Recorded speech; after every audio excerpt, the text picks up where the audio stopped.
આણંદ જિલ્લાના પેટલા તાલુકાના ચાંગા ગામમાં કમળાના શંકાસ્પદ કેસો સામે આવતા તંત્ર સતર્ક બન્યું છે।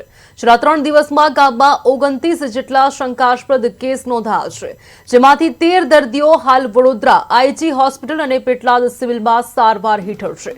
પરિસ્થિતિની ગંભીરતા જોતા પેટલાદના ધારાસભ્ય કમલેશભાઈ પટેલ, જિલ્લા આરોગ્ય સમિતિના ચેરમેન પ્રકાશભાઈ પટેલ તથા સંગઠન મહામંત્રી અલ્પેશભાઈ પટેલે તાત્કાલિક ચાંગા ગામના આરોગ્ય કેન્દ્રની મુલાકાત લીધી હતી। આ અંગે જાણ થયા બાદ જિલ્લામાંથી આરોગ્ય તંત્રની ટીમ દોડી આવી હતી। હાલમાં જિલ્લા આરોગ્ય વિભાગની 9 ટીમો ગામમાં કાર્યરત છે। પાણીના 8 નમૂનાઓ લેબોરેટરી તપાસ માટે મોકલવામાં આવ્યા છે। કે અમારા ગામની અંદર અમારા રબારીવાસ ઓરવાડ વિસ્તારમાં અમારે ગટર લાઈન પાઇપલાઈન બે પાણી દૂષિત ભેગું થયું છે। એના લીધે કમળાના રોગ ફેલાયા છે। 150 છોકરા બીમાર છે, એમાં 50 છોકરાને દાખલ કર્યા છે, એમાં 2 છોકરા સિરિયસ છે। આનું તાકીદે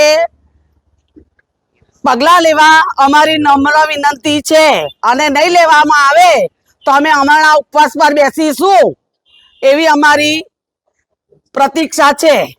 હાલ અમે ચાંગા ગામમાં શંકાસ્પદ કમળાના કેસો બાબતે અમારી 9 આરોગ્યની ટીમો કામ કરી રહી છે। ઘરે ઘરે સર્વેલન્સ કરીએ છીએ।